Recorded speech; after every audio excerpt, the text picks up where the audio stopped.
the previous. What are your wishes? Approve the minutes. Okay, and is there a second? Second. All those in favor signify by saying aye. Aye. Any opposed? Okay, Jeff, First on the list is approve a utility permit of 3/17/2025 to Cedar Falls Utility to do, replace utility poles along Westbrook Street from X Avenue to V Avenue. Not a whole lot, just replacing poles and is there, To approve. Second. all those in favor signify by saying aye. Aye. Any opposed? Okay, thank you. Next is the award of the project LFM CO 38 Hawk 290th Street. -7X-38. This is the Hawk and Green Products Road. Lowest bidder was Aspro for $1,369,476.72. Just under our engineer's estimate. Is there a motion to, I will make that motion. is there a second? Second. All those in favor signify by saying aye. Aye. Any opposed? Okay, thank you. Second is the award the project or annual FM Farm to Market Rock Hall project FM-CO 38 Aaron 140-55-38. We had two bids on that. Our winning bidder was Burning Rock Products for a grand total of $111,987.32, which was just underneath our engineer's estimate. Is there a motion to approve? Make that motion. Is there a second? Second. All those in favor signify by saying aye. Aye. Any opposed? We took diesel fuel quotes for the dike in Pleasant Valley, Buck Grove shop. And the winning quoter was Ag Vantage FS out of Waverly for $2.34, and you get your 8,000 on there, but That's quite a difference. it is. But same price for both shops. And that's for the April through September. Would anyone like to make a motion to accept that bid? That quote, So moved. is there a second? Second. All those in favor signify by saying aye. Any opposed? Outside of everything else, department matters. Right now, we're hauling shoulder rock into dike with the trucks. The trucks with the plot pups, they're starting our 135 tons rock delivery to our roads, the stuff that we're hauling internally. There's already started that. Motor graders are out grooming and getting rid of rumble strips. No snow Wednesday. That's like Northwest time, we get a bunch of snow. Good for them. Not us. Not us. 70 degrees tomorrow and snow the next day. Yeah, unless I think it's supposed to be 70 today. And if somebody could shut the wind off, that would be great. Yeah. For a few days, especially over a weekend. Doesn't sound like it. Unfortunately. Anything else? Anybody got a question? Any questions? Okay.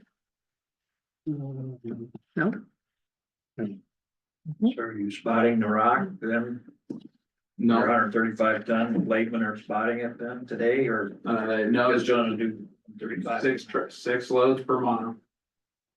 135, they've the blademen put in their maps for where they want where they wanted to have a truck and take away a truck from and stuff like that, so. All the trucks have got maps on where the blademen want all their rock at, so. They're getting after it. A little earlier start. A little bit of an earlier start. Hopefully, that's a good thing. And no blizzards from there on out. At least not enough to have to go out and play it off. Deal. Okay. Anything else for Jeff? Okay. Nope. Thanks, Jeff. And I'll just give that over to him. Thank you. Let's see, it is not quite 9:15. So we will skip the Karosh for a bit. It will go down to the Grundy County Treasurer's investment report. It was passed around. Would anyone like to make a motion to accept that report? Acceptance. Is there a second? Second. All those in favor signify by saying aye. Aye. Any opposed? We also have the City of Dyke voluntary annexation. And that is resolution number 38-2024-2025. Would anyone care to introduce that resolution? Move to introduce. Right, is there a second? Second. Alan, would you call the roll, please? Yes, Vic, Yes. Jeff, Yes. LJ, Yes. Mark, Yes. and Heidi. Yes. Thank you.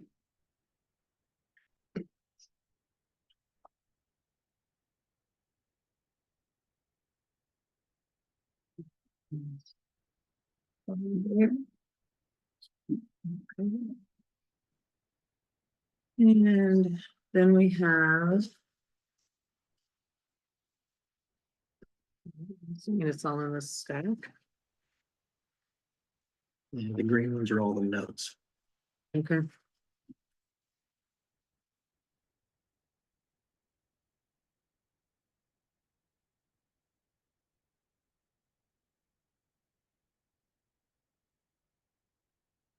Four. Five. Is Stephanie on? Stephanie's on. Is she on? Mhm. Do we want to go ahead and do that Sure. first? Yeah. Rather than, Yeah. there's a pretty good stack of things here. So Stephanie, if you're ready, we will go ahead and have your presentation. I'm ready. We're a little bit early, but That's okay. all Glad to right. be- I also have our CEO, Roger Schindel, with us, if he could just be unmuted as well. Thank you. Good morning, all. Morning, Roger. Okay, so we're gonna give a quick renewal and update presentation this morning. Let me go ahead and share my screen for you guys.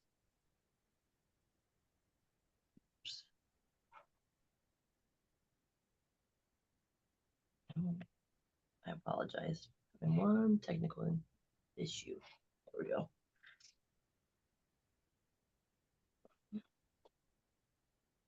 Okay, are you able to see the presentation now? Yes, Yes. we are. Okay, and I guess I should introduce ourselves because we have some new supervisors. So I'm Stephanie with Karosh. I'm the Chief Operations Officer. I do a lot of the client work on the client side.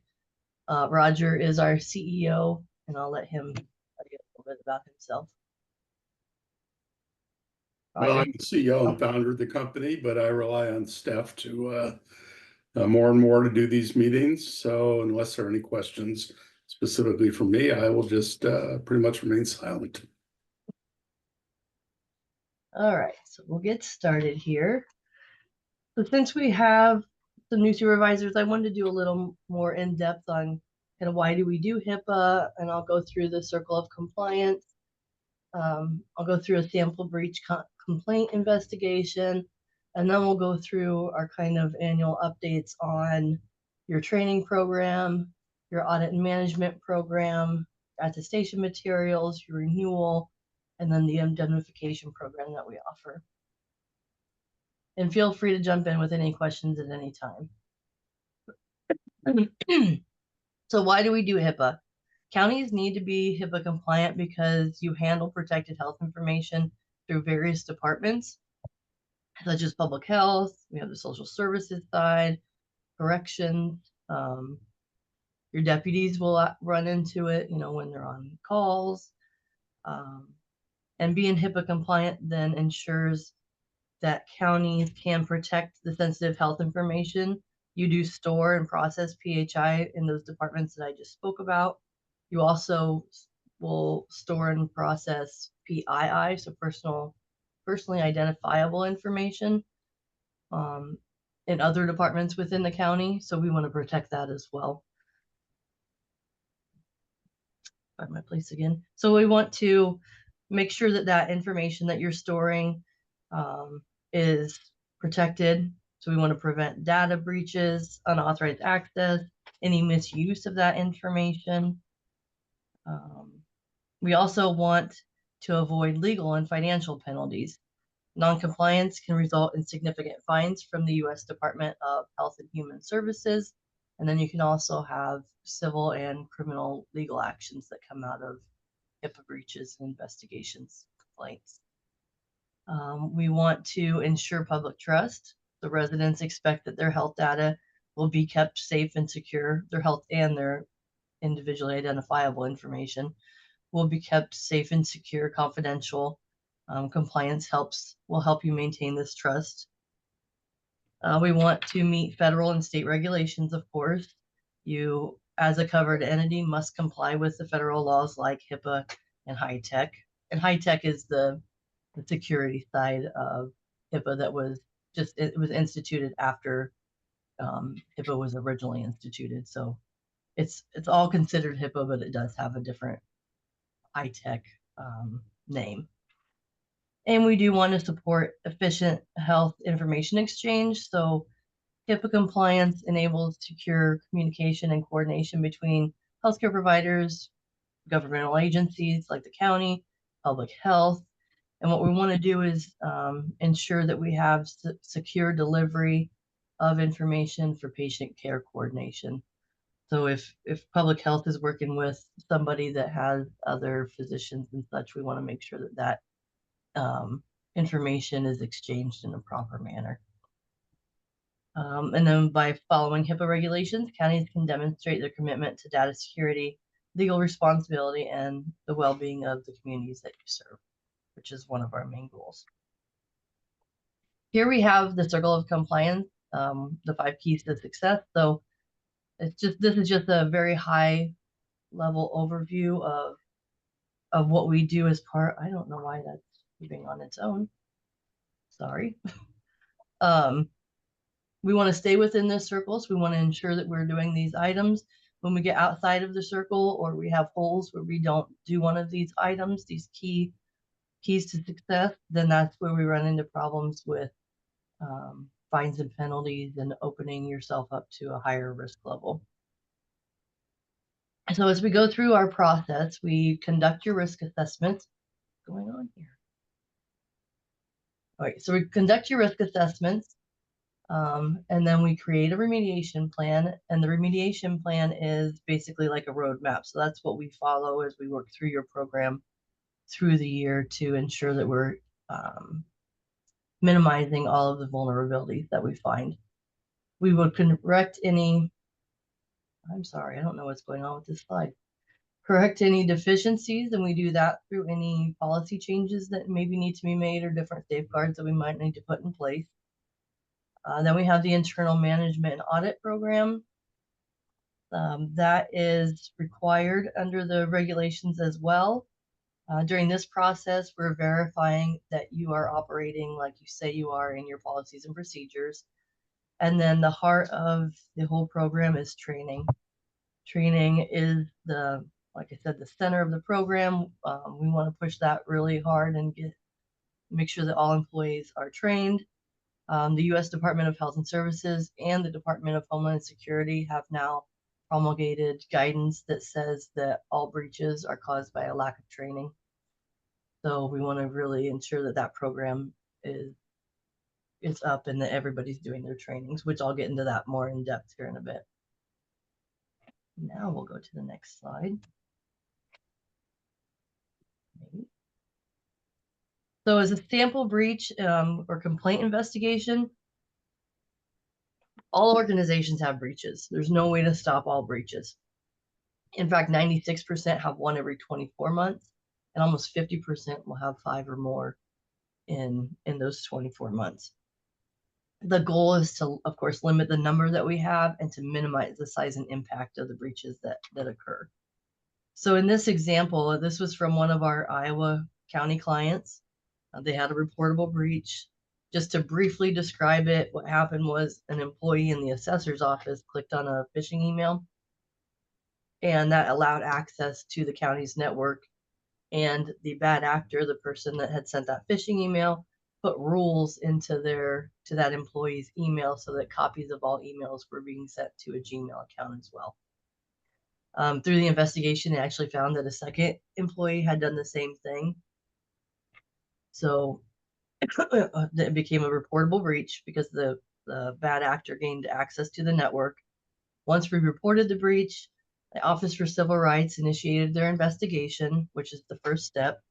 And as part of that first step, what they do is they send an information request. So for this breach, what they wanted was forensic reports. So anything around the investigation of how that bad actor gained access to the network, their current risk assessment and their current remediation plans. When they do an information request, you can't just hand them your whole manual. You have to hand them the policies that are around whichever regulation was broken. So for this one, it had to do with 6 security policies and 2 privacy policies. We had to give them training reports, their last annual audit report. This breach for this breach, they had to, because there was more than 500 records that were made available to the bad actor. They had to send notices to, they had to send notices to the individuals affected anyway, but due to the 500 being over 500, then the documentation regarding notification to the media. So they actually had to put notification out in the media so that everybody knew that this breach had occurred. You have 15 working days to respond to this request. You can get a 30-day extension, but we do not recommend to our clients that they file an extension, because providing the information within 15 days will help keep you on the right side of the auditor that's assigned to your investigation. And a happy auditor makes for a smoother investigation. So we always want to meet this requirement within the 15 days. And they actually can request this information for the past 6 years. So that's how an investigation works off at the beginning. There could be a second request if they want further information, and then it can go on from there. But in we've had about a dozen, or a little over a dozen breaches occur with our clients, and we've never had one that has had to go past this first information request form or step. So now as we get into your training. Well, before you move on, let me just say, and we've never had a client who had to pay fines or penalties based upon a breach that occurred and had to be reported, which is what resulted in this one with this county. After the first documentation request, the case was closed. So as we get into your training, this is excluding your roads crew. We have 54 trainees currently. We have 5 active courses. That means there's 270 courses currently assigned, and 209 of those courses have been completed. This gives you an overall completion rate of 77.4%. As we look at the departments, we have it broke down into each department. 8 out of your 16 departments are 100% completion, and 4 are above the 80%, which is fantastic. We only have 4 departments that are currently under the 80% completion rate, and a couple of those actually only need less than a handful of courses to hit that 80%, so they are close. And I should say the 80% that I'm talking about is the percentage that we believe if you're above 80%, we can successfully defend you in the case of a breach. So of course we want as close to 100% as we can get, but due to the influx and incoming and outgoing employees, you know, it's just hard to hit that 100% all the time. Our next course, so we release courses quarterly. We do them in January, April, July, and October. So that your next course will be released at the beginning of next month. As we look at your overall completion rate as a quarterly comparison over the last, an annual comparison, over the last 4 years, or 3 years. In March of 22, your completion rate was 65.9%. And just as a note, it fell off my little comparison here, but in March of 21, you were only at like, I think it was 34.8%. So in that year, you took a huge jump up to the 65.9%. Then in March of 23, you were at 76.3%. In March of 24, we were at 80.4%. And then as of the 13th, so 4 days ago, we were at 77.4%. So you're staying pretty consistent. We just want to make sure that we're just getting over that little 2.6% deviance away from the 80% that we would be looking for. And when I talk about the indemnification agreement, that 80% will come back in play again. Any questions on the training from anybody? Okay. No, I think we're good. Okay, I'll go through the audit report now. So regulations require that you audit your program on an annual basis to ensure, like I said before, that you're operating in the manner that you say you are in your policies and procedures. It's also required that you update your security and your privacy risk assessments on an annual basis, and then along with updating any policies as needed based on any operational changes, physical changes, anything like that. So when we complete the audit in our process, we are updating the security risk assessment and the privacy risk assessment and then policies at the same time. So we're doing all 4 of the regulation requirements and the regulation in the same process. Also, we break the audit up and throughout the year. So we do different pieces of it during different quarters of the year as to kind of spread it out the work through the whole year. If we have to bug Jesse for information or other people, we don't want to bombard him with a bunch. So we just break it up through the year. The audit process is then broken into 3 sections. We have the security section, privacy section, and the breach section. And then as we look at each protocol here, I've got the security section brought up. Within each protocol, we're going to have it broken down into the residual risk, the audit protocol, which is either complete or incomplete, the overall risk score, which is low for completed items and then moderate for incomplete items, and the date that we're going to review, or the date for review, which is when we're going to, our target date basically for reviewing that again during the next audit cycle. So under the security section, we have 7 specifications. We have audited all of those and we've rescheduled them for then the next audit cycle. Since these items passed the audit, they are now, or they are listed as an overall risk score of low, which is good. That's what we want to see. When we get into the privacy section, there's 10 protocols. We have also audited all of those and we rescheduled those for the next date to review. Under the breach section, there's 17 protocols. We have audited all of those. Excuse me.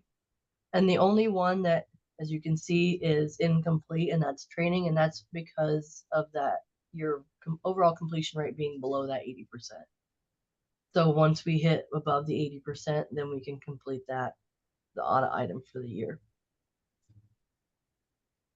Any questions around the audit? So let me clarify one item. I'm sorry, I'm stepping on someone. So the residual risk is from having reviewed all the policies, procedures, and safeguards, and then the audit piece is being provided the documentation to demonstrate that those safeguards in fact are in place.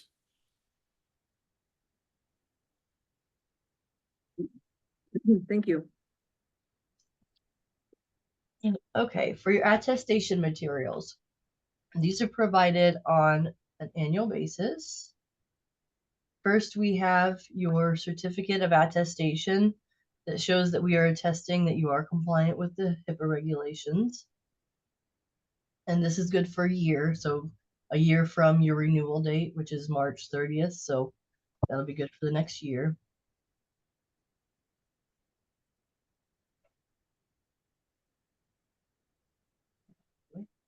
Then we provide the website seal. And on the website seal, this is available to put on your website, obviously like it sounds, so that you can show the residents or anybody else that you are compliant with the regulation. We then provide the medallion, which is basically the same as the website seals, just looks different, in a different format, so that you could, like, for example, if public health has any pamphlets or brochures that they put out, they could put this attestation or the medallion on those materials to show residents and those using their services that they are compliant with the regulations. Then we have the letter of compliance. And what this is saying is it provides an opinion from us, the third-party auditor, that Grundy County is compliant with the regulations, and we're basing that on the risk assessment that we conduct under federal regulations. So we conduct them per the regulations. The letter acknowledges that the county is progressing in its compliance efforts, always working on your efforts. We're not just staying stagnant. And it highlights the importance of the ongoing risk management process. It also reassures that full compliance does not require immediate implementation. So, like I said, we're working through different things. It's always a progress, right? We're always moving towards compliance. It states that the county, in our opinion, towards the bottom here, is complying with the regulations and prioritizing the security and privacy of protected health information. So if you ever receive a request to prove that you are compliant from anybody, normally submitting this letter will suffice to show them that you are compliant. So we always recommend just sending this letter first when you have that kind of a request, and seeing if they will accept that without further information.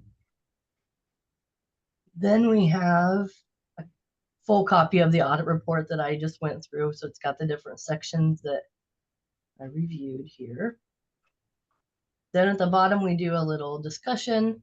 Basically, what this is saying is that you have been fully audited on 36 out of the 37 total protocols. You have demonstrated that you're moving through the audit process. Your residual risks are all low, and that's where Roger just mentioned did that by having the policies and procedures. And then I do put a little thing in here. We mentioned your training. So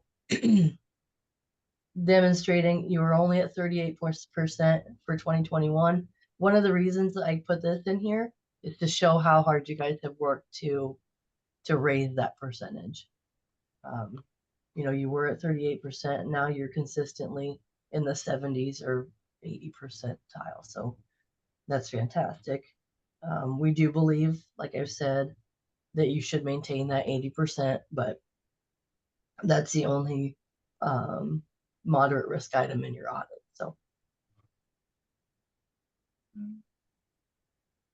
So then we have the renewal. So your renewal date is March 30th. Your current service level is HIPAA Select, and the cost is $12,652. We did have, for the first time since July 1st of 21, we unfortunately had to revisit our pricing schedule. So as of July 1 of 24, we instituted a 12.5% price increase on our services, and that's what got your renewal up to the $12,652 for this year. Also included in your materials is your renewal letter.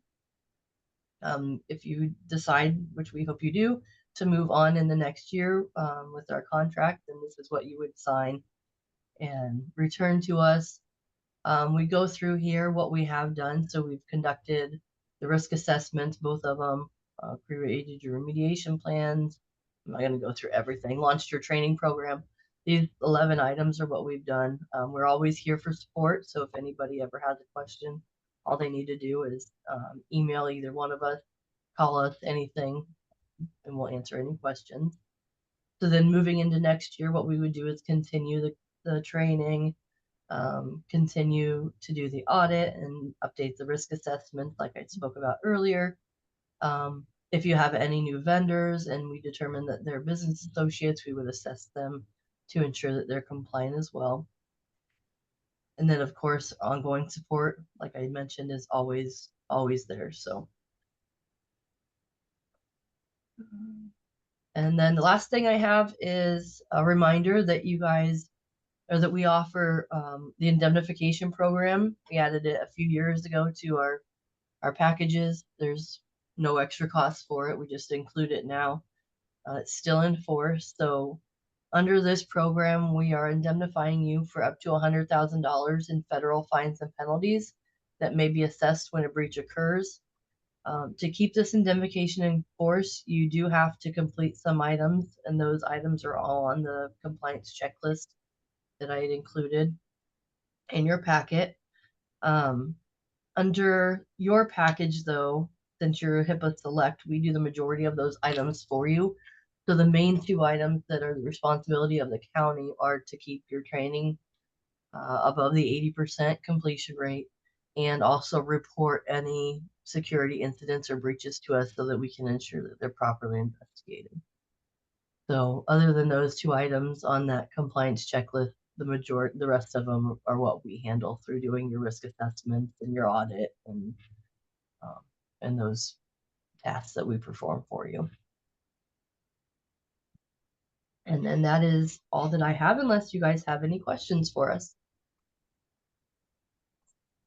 We don't have any questions. In the past year, Jesse, have you reported any security risk to Karosh?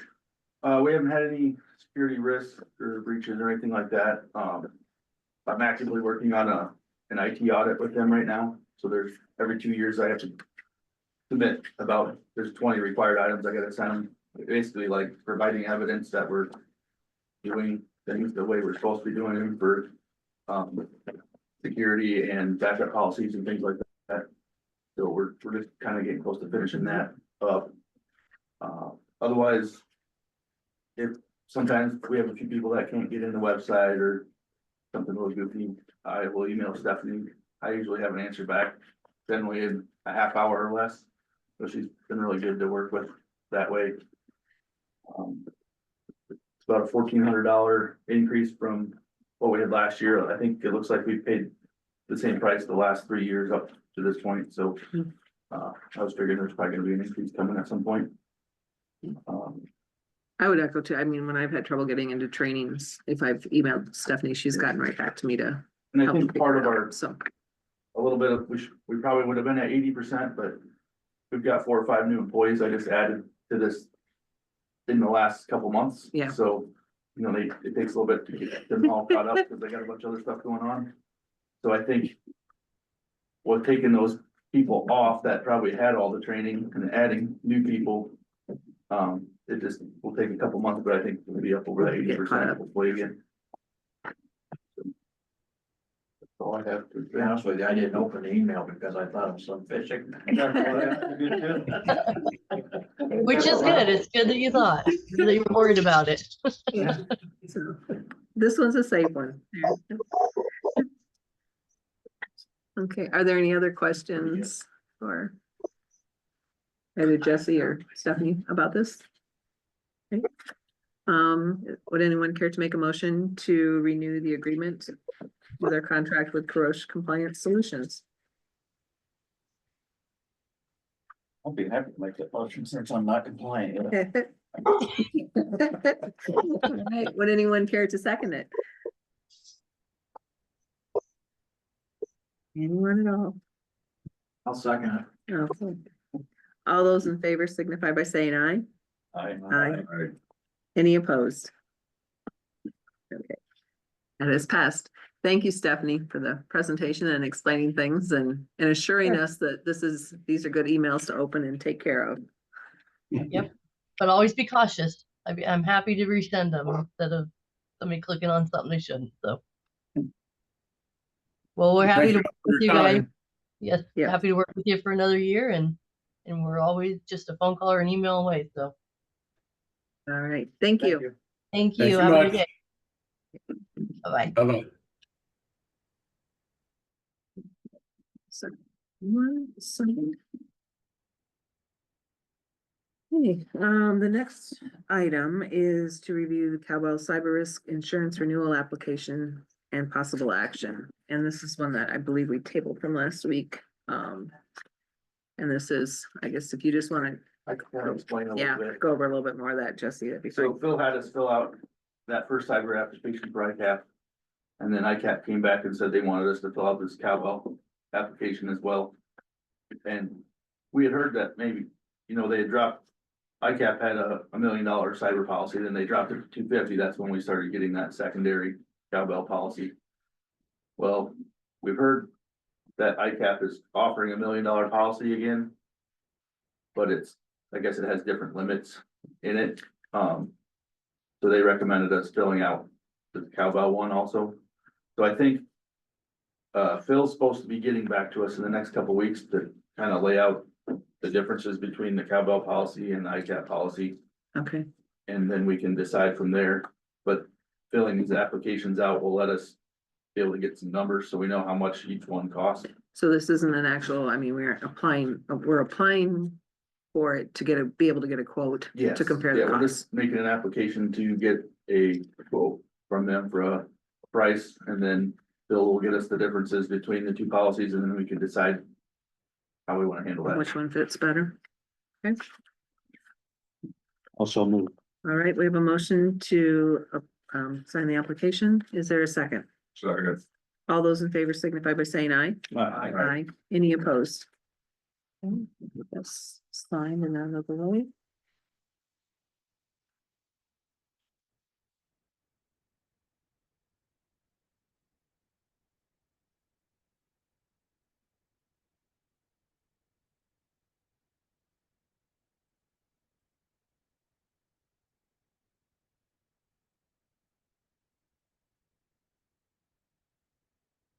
Number two. Okay, we've done the treasurer's investment report and the dike annexation. Now we are to resolution number 39, 2024, 2025, appointing paying agent, bond registrar, transfer agent, approving the paying agent and bond registrar and transfer agent agreement, and authorizing the execution of the agreement.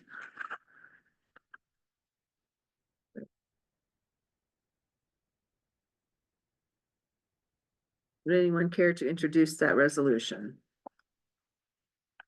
I'll move to introduce. Okay, is there a second? Second.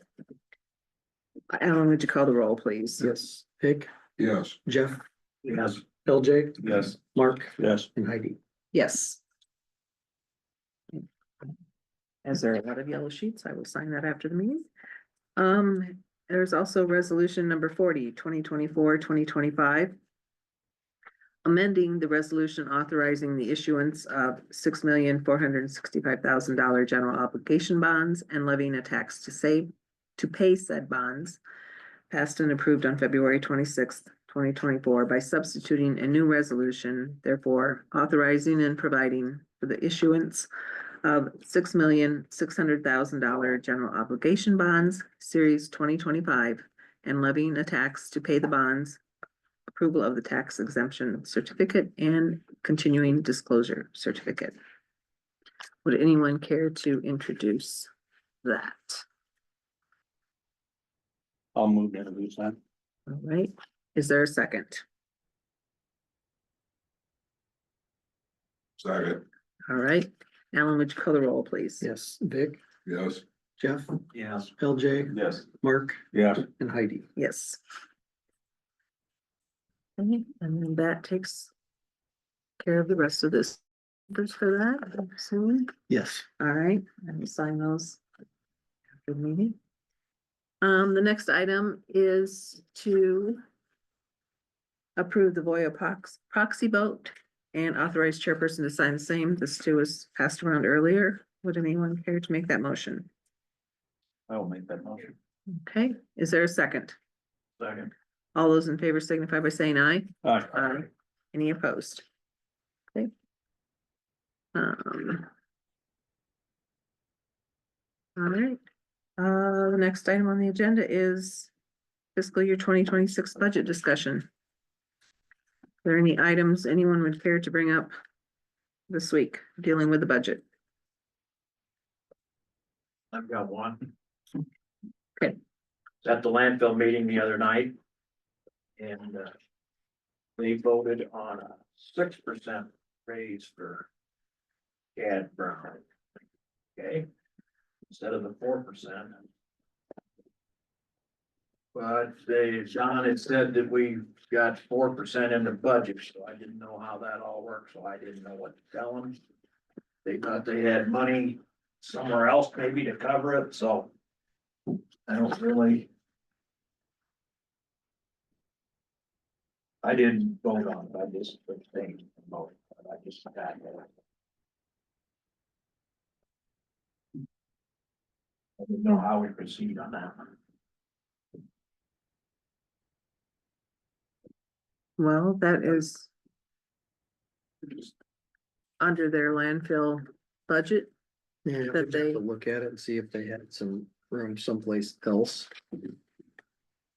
If we had to move some things around in that budget, because that'll also affect, you know, the IFRS and taxes as well.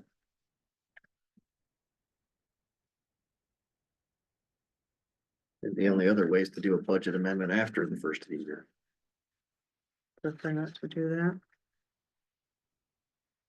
Well, that decision is up to the landfill commission. If that's the salary they desire, I think that needs to be part of their budget. That's what I feel too. That's, they even mentioned that.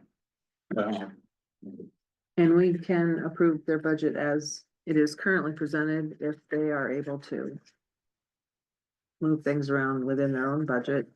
That might be something they'd want to visit with Alan and Angie about. I did say I had kind of not a hard time with it, but it's just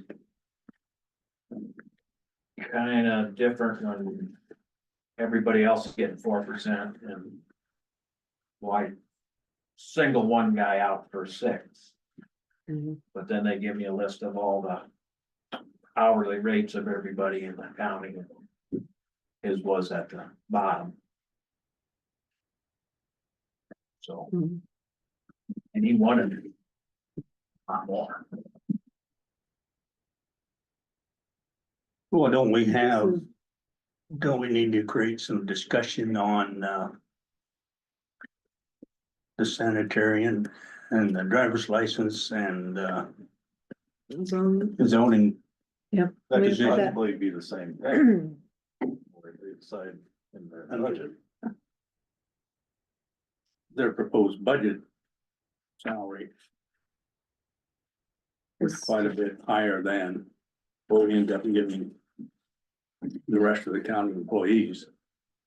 I think we need to, Sanitarian, I think the increase there was 34.5%.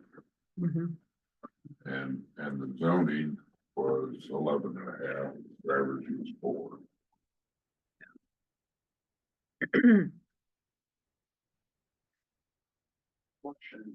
Just general, when you guys talk about this. Isn't there a difference between what is actually expensed and what is budgeted? So just because you have a higher budget doesn't necessarily mean that's what you expend. Usually, however, most times if it's But if wages, it's a it's salary, usually, it's gonna be it's spent. usually spent. Just But yeah, that's true. and yeah, a budget is a budget. That doesn't mean, and I think in the That's past, just all of our budgets. departments have been very good about. They don't staying feel they under. need to spend the whole entire budget if they don't need it. They only They- spend what they have to, but sanitarian, the budget, they were able to, submit it that way because of the motor vehicle. I believe they had like $9,500 in there for a new vehicle. Mhm. And I will. the budget we're talking about, it's Thank you. down to 1,500. So that's where they've gotten the extra money to go to salaries. So their actual budget numbers didn't change a whole lot because they have, they just kept that item in there. Other vehicle. Gonna ask for an increase. I guess I'll throw out an idea. It seems we've got a person doing 3 different jobs. What happens if we cut one of those jobs out? Just like you're thinking about the driver's license. Do we need to have a driver's license in Grundy County? Yes, Oh, yeah. Oh, yeah, without it's a doubt. service to the county. Yes. Yeah. I agree with that. So does, I know that Carrie said at that meeting we were over there, she could have the potential, if it was open every day of the week, to be full every day of the week. Do we make enough money off of that position or off of the fees we collect or whatever? That it would benefit us to, Well, depends how you look at it. The driver's license expense on there is about $43,706, of which 27,715 is Carrie's salary. The income is 10,750. So that if you just look at income versus expense, it's about a $33,000 loss.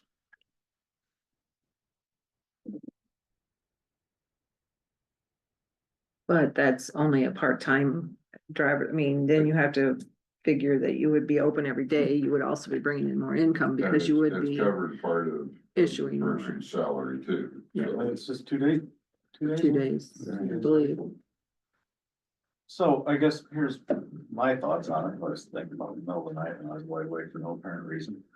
Is if we went to a full-time driver's license, then that would be more than Carrie could handle Yeah. of her 3 positions. So then it would be 2 lower paid positions than 1 higher paid position where we are right now. Is that correct in my thinking, or is that?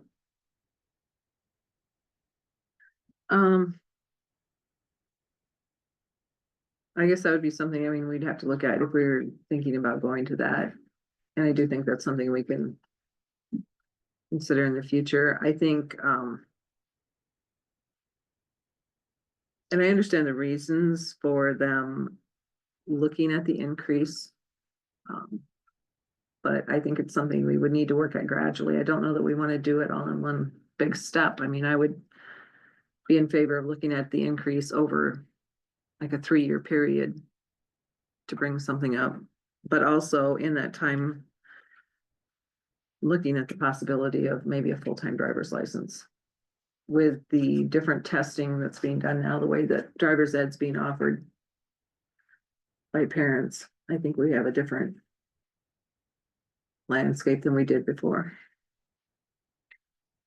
Well, I think one of the things that the citizens of Grundy County really appreciate is the ability to come to this courthouse and renew their driver's license. Absolutely. I know numerous people in Blackhawk County that come over to Grundy County to renew their license and their registrations here just to avoid the wait time and how more complicated it is to get to Blackhawk County Courthouse or where they need to do their license renewals in Blackhawk County. numerous people have expressed to me they prefer to come over here. I think it's a service we really need to offer, continue to offer. I think you're right. it's quite important. And I think the ability to be able to call and make an appointment is, so something that they really appreciate. And they know they can come and get that done at that time. Well, I think it's good on both parties. It's Yeah. good for for Carrie's office to have the Mhm. scheduled appointments, and it's also, I think, Good for public likes to Yep. have the appointments, so knowing they can get here and come in and get it done and leave right away. There's not a wait time. Sometimes they can do several things when they're here, you know, the Right. recorder's office. Yeah, and take care of all the business at one time. taxes and Everything. Yeah. I think you're right, it needs to. Well, also part of this discussion needs to be the Board of Health. Right. Yeah. Suggests at some point in time, that position, the sanitarian position, should be a full-time position. Am I interpreting that correctly? Is the Yeah. feedback we're getting from them? And that's very possible. Also, I feel, I mean, the testing things that are going on, that's not gonna change either. And I can bring that to them the next Board of Health meeting we have too, you know, that. What we're kind of thinking, but I gotta know that too, you Yeah. know. When's the next Board of Health? We just had one, so next month maybe.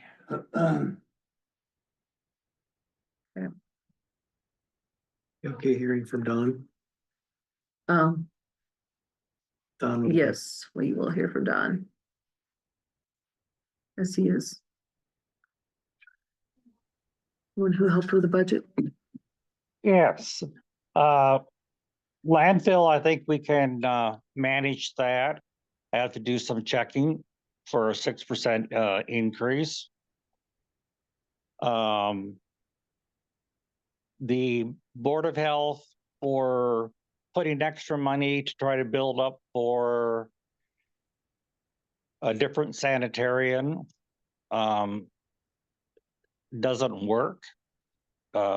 Any unused funds goes directly back into the general fund. So their idea of building that up is not going to work.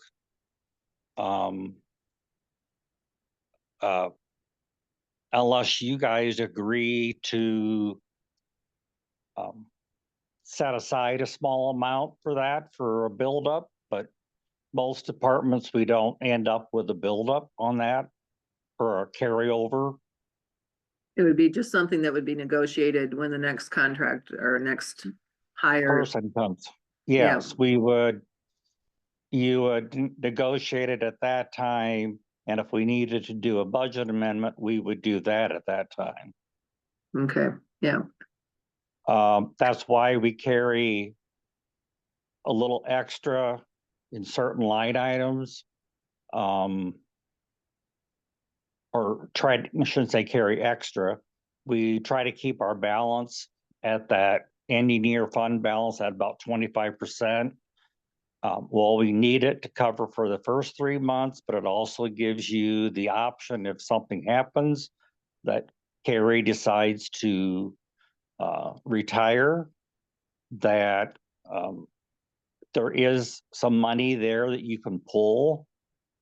But their thought process, I understand it, but I think I told them on that, I don't know, I thought I told them when we met the last board meeting by Zoom that money does not, it all goes back to the general fund.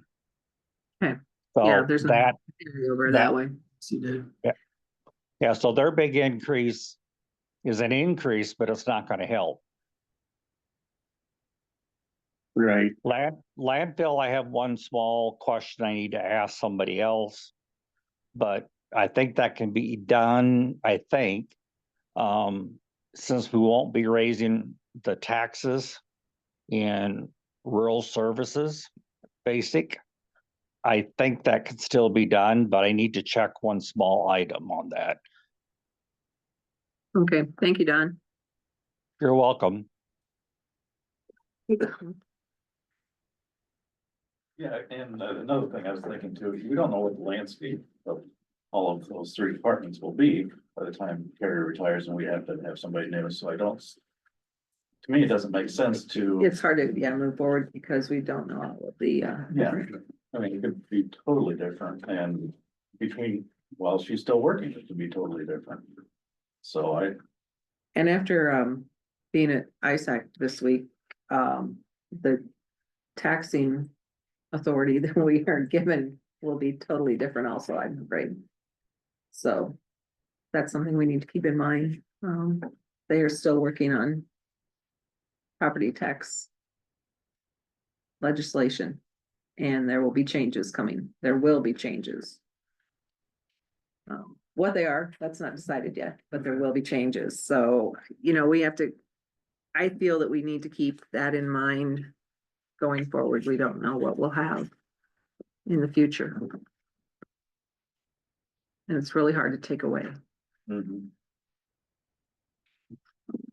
So.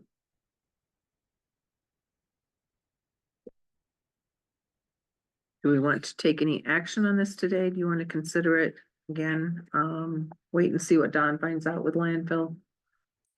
I think we'll wait for on the landfill. Okay. Sure. And then if you want to find out when the Board of Health meeting is, maybe, and then you can see if we want to have a discussion with that. Okay.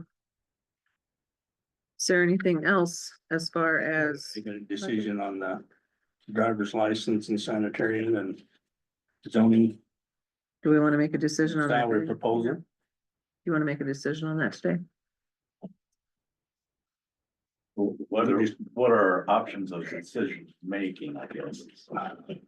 Well, she gets 4% like anybody else. Right, As far as the driver's license, that's what's included in her salary, which is under the treasurer's Right. salary or budget. The only, As far as the only this- one is the. Under our Is the sanitary. zoning, Job, I think, Zoning. isn't it? we are oversee the zoning Yeah. portion. We do the Yeah. zoning, Mhm. yes. And we set the budget for the Board of Health to use for the sanitarian position. So. And the same thing happened a year ago. The Board of Health was Mhm. proposing an increase for Public health. public health. And they found that in their budget. They found it. Right. Or they made those decisions out of their budget Mhm. on what to pay the Board of Health employees.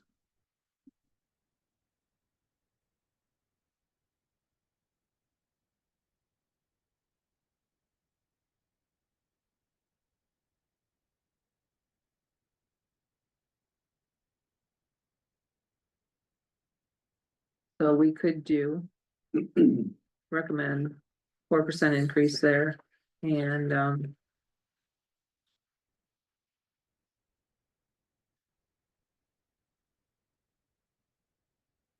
that would give us a year to look at all the positions, see what's coming, what changes are coming. Board of Health could decide to work their budget the way they choose. That's one scenario. We can give any other amount of increase in there. Or change their budget number.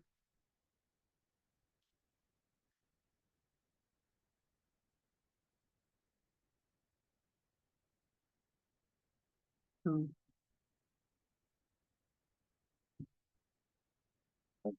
that is what we gave everybody else.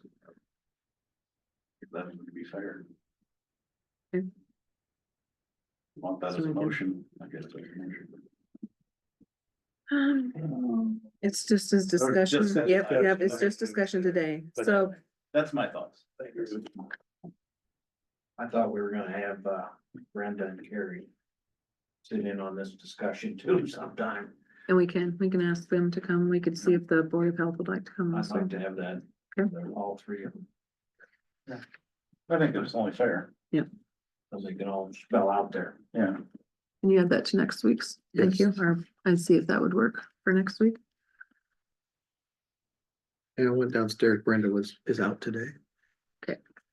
So, That'll let that'll- them all spell out their and grievances or whatever, not Oh. grievances, but their. that will give Don some time too to look then at the, Right, Don can be in on it. Yeah. I think he should be too. because can look at those he's already numbers. fixed it.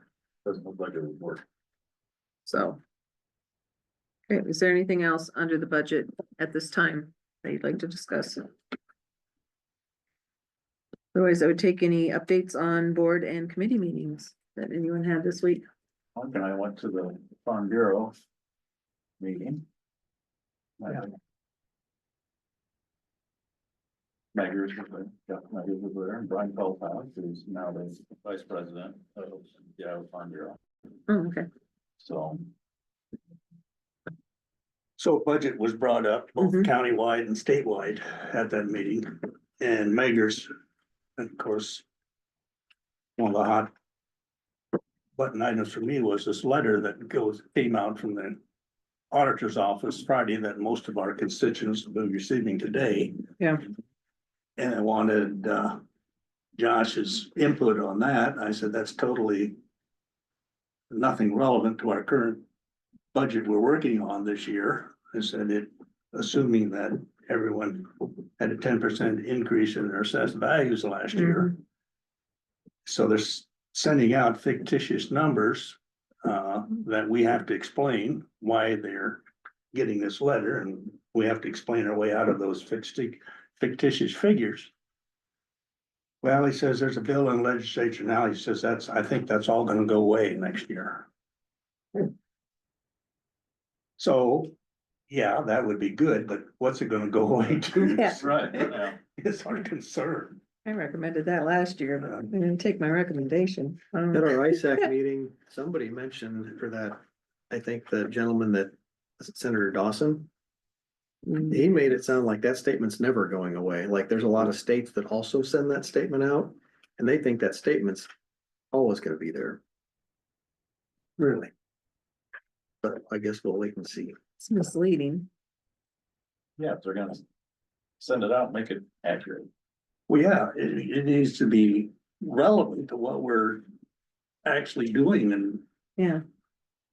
proposing in our, I mean, Budget. before we always had the maximum levy amount that was given, and that's more or less what this is, because it's not final, right, and things can still change.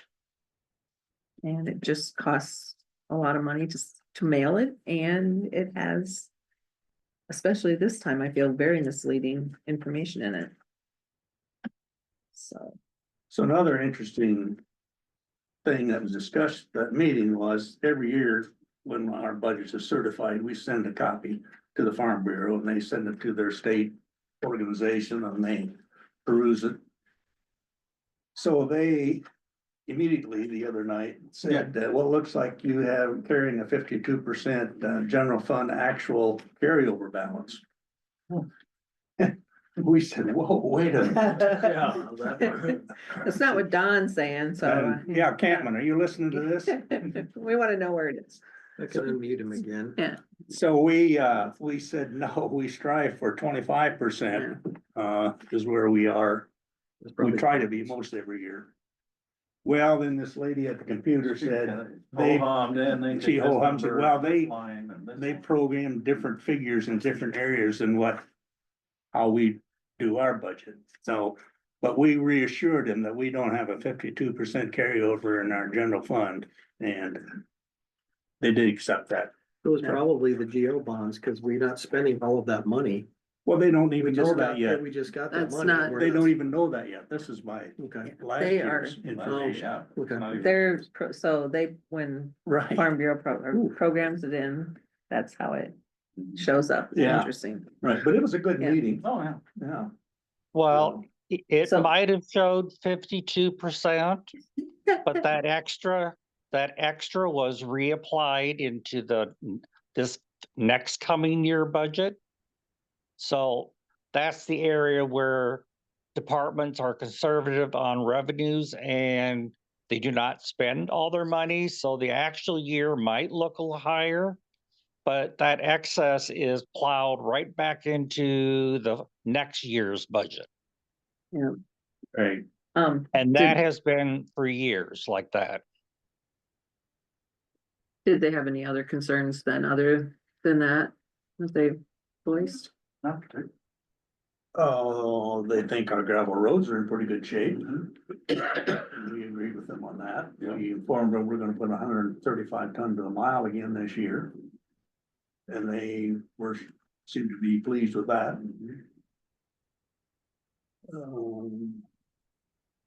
I told him, I said, well, we have a new engineer. I said, he's got some new ideas and, different ways of doing things. And I said, we're trying to be supportive of some of his ideas and how he wants to conduct his office. They said, oh, we already know that. He was here last month. So I didn't realize you'd been there already. I told him who you were and where you were from, but they already knew that. So it was good. Mhm. Anything else from anyone? I was at, Board of Health, and it does say here, the next scheduled regular meeting would be Tuesday, May 13th.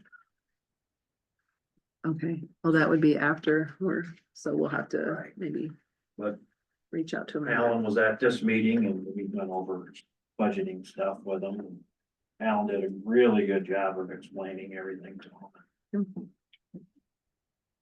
Good. Also talked about, immunizations,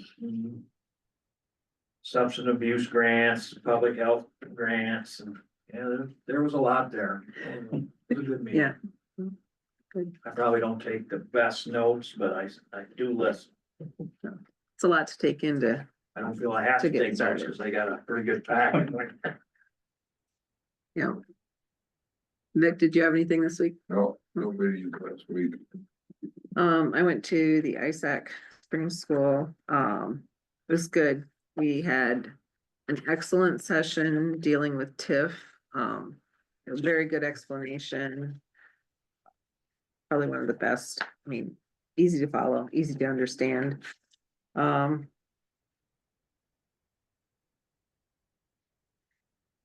We discussed the mental health changes. That also was very interesting.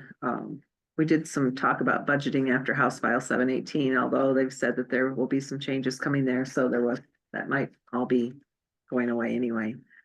And then the end was just a joint session with different affiliates. We had a joint session with the engineers. But yeah, there's just a lot of general information. And as I always say, going down there, I find out just how well-run Grundy County is and how well the departments do and work together, which I definitely appreciate. Butch, have anything for us today? No. Getting ready for the snow coming Wednesday. Got it. Okay, is there anything else to come before the board this morning? Tomorrow is Intercog's, informational session that Okay, I think everyone here wants to attend. Yep. And it's at 4 o'clock. I think Alan, just to be safe, why don't you post an agenda that the board is gonna be over there, because we're gonna be there as a group. And I Right. don't think you have to do it, but let's do it just to, since it's, About an address. what's the address, Intercog? it's, Downtown. yeah, If somebody wants to ride with me, they can. If everybody wants to I'll drive with you. drive themselves.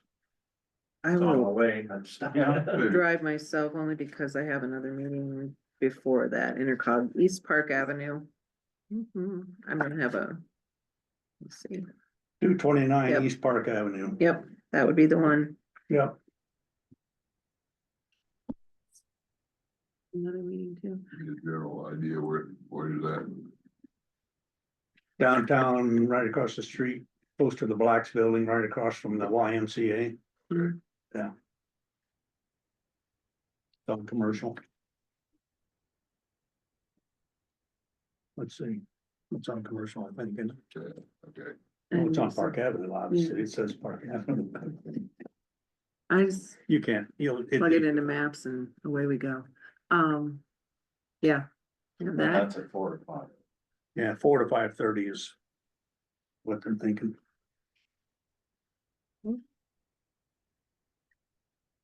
anything else? Otherwise, I would take a motion to adjourn. So move. Is there a second? Second. All those in favor signify by saying aye. Aye. Any opposed? Okay, thank you. We are adjourned. I can start. Yeah.